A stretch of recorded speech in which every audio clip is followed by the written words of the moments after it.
Hello friends, welcome to An Academy. This is me, Dr. Siddharth Arora. Friends, we are continuing with our series Laxmikant for Polity. ये है हमारा 7th addition और 7th addition में आज हम लोग actually session number 23 पर चले गए. So last session make sure that जो लोगों ने अभी तक इसको नहीं पढ़ा make sure that you watch that video because उसमें मैंने आर्टिकल 25, 26, 27 और 28 सब कुछ किया था. सेक्युलरिज्म क्या होता है, सेक्युलरिज्म का हमारा कॉन्सेप्ट क्या है, हम लोगों ने अर्ली डेज में सेक्युलर वर्ड क्यों नहीं यूज किया, बाद में 42nd अमेंडमेंट में क्यों याद किया था या फिर इसको क्यों डाला था. You should know all of that. इस पे बहुत सारे क्वेश्चंस आते हैं. आज we are going to continue with this entire process right, और इसी को कंटिन्यू करते हुए आगे चलते हैं. दोज ऑफ अमंग्स यू जो अभी तक मेरे साथ टेलीग्राम चैनल पे नहीं है, make sure that you are on the Telegram channel. आजकल मैं टेलीग्राम चैनल पे तुम्हारे लिए बहुत इंपॉर्टेंट इनपुट्स डाल रहा हूँ. जब आप एसेस और मेंस एसेस लिखते हो या मेंस में आंसर्स लिखते हो तो तुम्हें कुछ कोट्स लिखने होते हैं. सो वो कोट्स मेरे पास बहुत सारे कलेक्टेड है.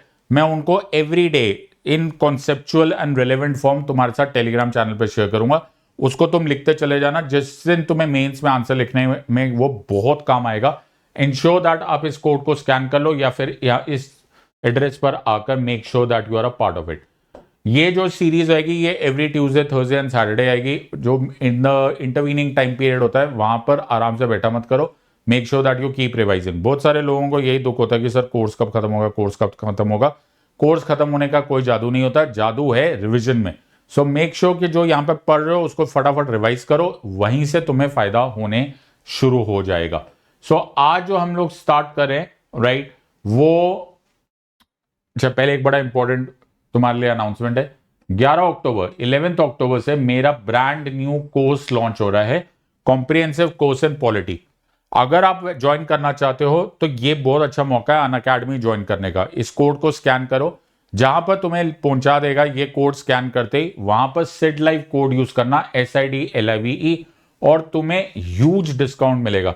सो ऐसे भी बहुत ही सॉलिड ऑफर दे रहा है अनअकैडमी इस टाइम पर. 24,999 में आपको पूरा कोर्स मिला है. Please make sure you understand and appreciate this part कि ये केवल पॉलिटी नहीं है, ये सारे सब्जेक्ट्स है. प्रीलिम से लेकर मेंस तक, मेंस से लेकर ऑप्शनल तक, everything is available.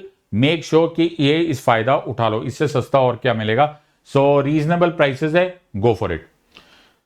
Let's try and appreciate आज का टॉपिक. आज का topic is cultural and educational rights. Now first let me appreciate this कि आपको मैं समझा पाऊं. से आमतौर पे YouTube पर जो पढ़ाया जाता है वो या तो टाइम पास के लिए पढ़ाया जाता है या अगर काम का पढ़ाना भी कोशिश भी की जाती है तो वो बहुत सक्सेसफुली नहीं किया जाता. I will try and explain these things to you on the basis of a relevant description. इसकी हेडिंग देखो, हेडिंग लिखिए cultural and educational rights. But इससे पहले एक बैकग्राउंड है. Now what is the background, let me explain this to you. So जब India independent हो रहा था तो इंडिया इंडिपेंडेंट इतने टाइम से क्यों नहीं हुआ, उसमें एक बड़ा मेजर गेम प्लान था ब्रिटिशर्स का. अंग्रेज लोग डिवाइड एंड रूल को पॉलिसी को बड़े सक्सेसफुली फॉलो करते थे. इन द अर्ली डेज जब 1857 का फर्स्ट वॉर ऑफ इंडिपेंडेंस हुआ तब उन्होंने एक तरफ पे राजास दैट इज द रजवाड़ास और दूसरी टाइप पर सिटीजन्स, इन लोगों को बीच में डिवाइड कर दिया. फिर धीरे धीरे इनको लगा जब हिंदू मुस्लिम यूनाइटेड हो चुके थे तो इन लोगों ने बोला कि हिंदूज और मुस्लिम्स के बीच में हम लोग प्रॉब्लम क्रिएट करेंगे. Specially around the time period जब मुस्लिम लीग एस्टैब्लिश हो गई, मॉडर्न रिफॉर्म्स आया, communal electorate system. I am sure थोड़ा वो तुम्हें idea with the idea of history जरूर होगा. ना मॉडर्न रिफॉर्म्स के अराउंड जब हिंदू मुस्लिम में भी इन लोगों ने दरार डालने की कोशिश की, ये एक नया वर्ड पॉलिटिकल डिस्कोर्स में आ गया. यू अंडरस्टैंड, पॉलिटिकल डिस्कशन में एक नया वर्ड शामिल हो गया और वो वर्ड था माइनॉरिटी, अल्पसंख्यक. जिन्ना ने जो मुस्लिम लीग को लीड कर रहा था उसने इस वर्ड को कुछ ज्यादा ही भुनाया कि जी हम तो माइनॉरिटीज हैं, हमें वहां पर डोमिनेशन हो जाएगा, हमारे लैंग्वेज पर डोमिनेट हो जाएगा. I don't know what ever उसकी लैंग्वेज थी, बट वॉट एवर, उसने अपना अपना सब लोग अपना राजनीतिक चूल्हा जला रहे थे. And Jinnah was no different from everyone else. India ने बड़ी कोशिश की, India as in the combined India, the undivided India, कि जी ये अनडिवाइडेड ही रहे. Okay, Indian National Congress, Nehru ji, Mahatma Gandhi ji, सब ने कोशिश की कि जिन्ना मान जाए, लेकिन जिन्ना नहीं माना. जिन्ना ने बोला जी मेरे को चाहिए पाकिस्तान, एक सेपरेट मुल्क चाहिए और वो पाकिस्तान चाहिए. और वहां पर जो कीवर्ड था, जो ध्यान सुनने वाली बात है, वो बोला कि मुझे जो पाकिस्तान चाहिए वो मुस्लिम डोमिनेटेड रीजन होना चाहिए। तो रैडक्लिफ लाइन बनाई गई, तुम्हें मालूम है, ऑल दैट सब, माउंटबेटन प्लान। तो वर्ड ध्यान से सुनना, Muslim dominated region of West Punjab, East Bengal, North West Frontier Province, British Balochistan, Sindh, Khairpur और सिलेट रीजन इन आसाम, वो जाके पाकिस्तान बनाया गया, West Pakistan and East Pakistan as the case was. लेकिन द वर्ड समझने की कोशिश करो, मैं फिर बोल रहा हूं, मुस्लिम डोमिनेटेड रीजन बना। ऐसा नहीं था कि पाकिस्तान में और धर्म के या और कल्चर के या और लैंग्वेज के लोग नहीं थे, लेकिन वो सो कॉल्ड माइनॉरिटीज थे। उसी तरह से okay, parallel to that, India भी जब है, इंडिया जो इंडिया अनडिवाइडेड इंडिया था, या फिर जो आफ्टर पार्टीशन बना, उसमें ऐसा थोड़ा था कि सिर्फ हिंदूज थे, लेकिन हिंदूज या हिंदी स्पीकिंग पॉपुलेशन नंबर्स में ज्यादा थे, एंड बहुत सारे और धर्म और बहुत सारे और लैंग्वेजेस वाले भी लोग थे, तो उनको नाम मिल गया माइनॉरिटीज। नाउ तो ये माइनॉरिटी वर्ड जो था, ये हमारे पॉलिटिकल डिस्कशन में आ चुका था। अब एक बार जब वर्ड आ जाता है ना, फिर वो जाता नहीं है, राइट? उसको कोई ना कोई पोजीशन मिलती रहती है, and specially in this case, क्योंकि ये वर्ड कुछ हद तक पॉलिटिकली सक्सेसफुल हो गया था because of Jinnah. Jinnah successfully तो बना ही गया था ना पाकिस्तान। तो राजनीति तो यही होती है, राजनीति में सही या गलत थोड़ा होता है, राजनीति में तो अपना जो मुद्दा होता है, अपना उद्देश्य होता है, अपना एम होता है, वो अचीव करना होता है। जिन्ना बड़ा खुश था, बट वो हमारे यहां पर एक जहर घोल गया।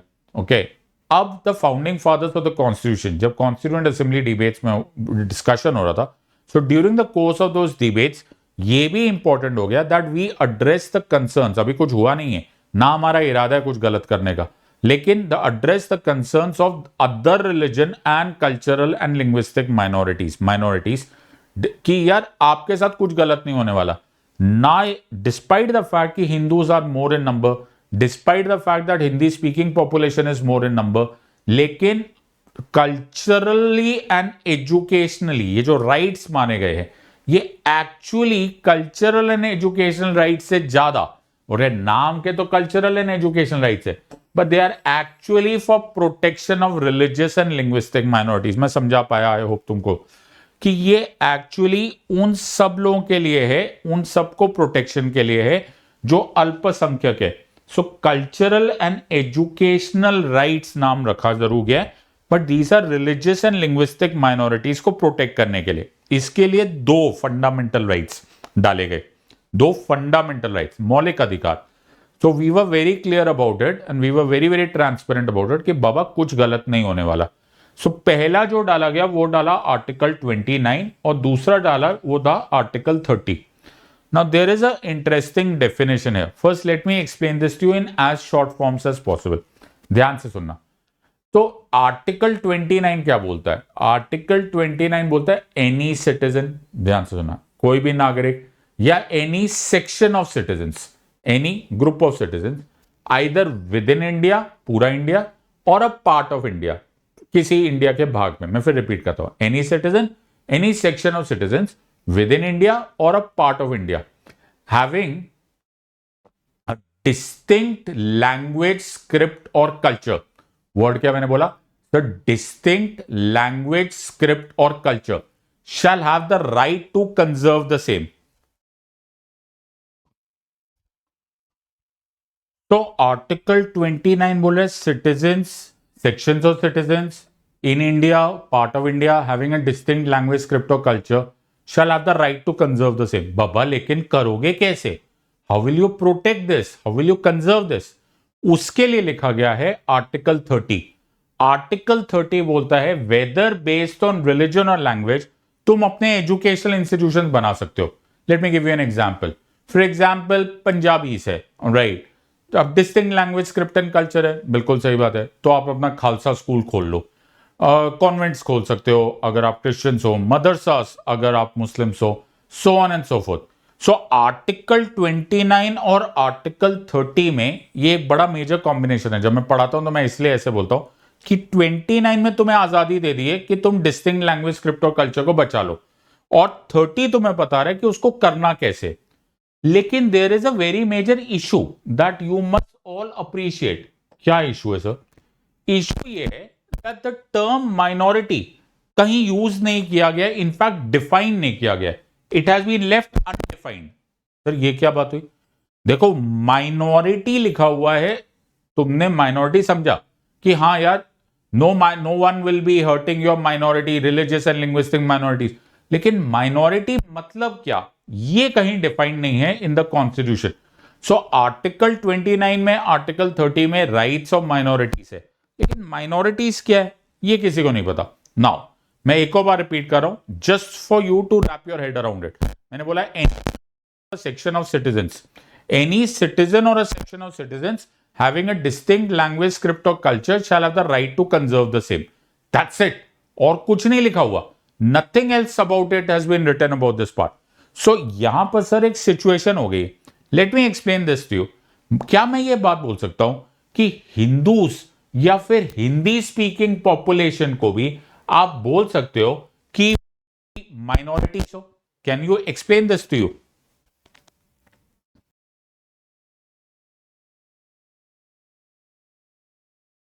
सो ये सोचने वाली बात है, कैन हिंदूज और Hindi speaking people be considered as minorities? Sir ये कुछ अजीब सी बात करो, ऐसे कैसे हो सकता है यार? थोड़ी देर के लिए सोचो कि हमारे आर्टिकल 29 में तो ये डिफाइंड ही नहीं है कि माइनॉरिटी कौन है। हमें तो सिर्फ ये बोला गया डिस्टिंक्ट लैंग्वेज, स्क्रिप्ट और culture shall have the right to conserve the same. तो हिंदूज क्या या हिंदी स्पीकिंग क्या ये डिस्टिंक्ट लैंग्वेज, स्क्रिप्ट और कल्चर नहीं है? सर ये तो हमने कभी सोचा ही नहीं, यही वाली बात है। सो इसको एक चैलेंज किया गया in a case which was launched by Ashwini Upadhyay. Ashwini Upadhyay ने सुप्रीम कोर्ट में ये पिटिशन डाल दी। उन्होंने बोला कि आर्टिकल 29 और आर्टिकल 30 में कहीं माइनॉरिटी वर्ड तो डिफाइंड ही नहीं है, तो हिंदूज और हिंदी स्पीकिंग पॉपुलेशन को भी माना जा सकता है। हु इज टू से कि आप distinct language, script and culture नहीं है?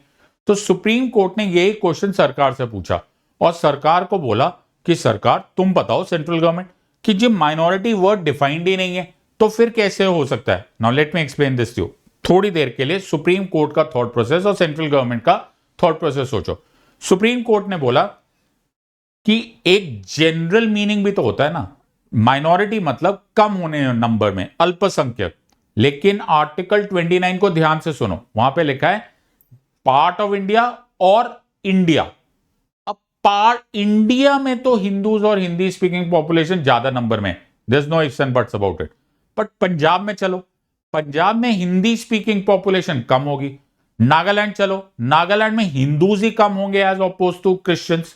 इस तरह से हमने नोटिस किया कि अबाउट 6 एरियाज में, ओके, तो इनफैक्ट 10 हो गया, ओके, लद्दाख, लक्षद्वीप, मिजोरम, नागालैंड, मेघालय, जम्मू कश्मीर, अरुणाचल प्रदेश, मणिपुर एंड पंजाब में अगर हम यहां पर ध्यान से डेमोग्राफिक देखेंगे तो हिंदूज और हिंदी स्पीकिंग पॉपुलेशन माइनॉरिटी में माना जा सकता है, अल्पसंख्यक माना जा सकता है।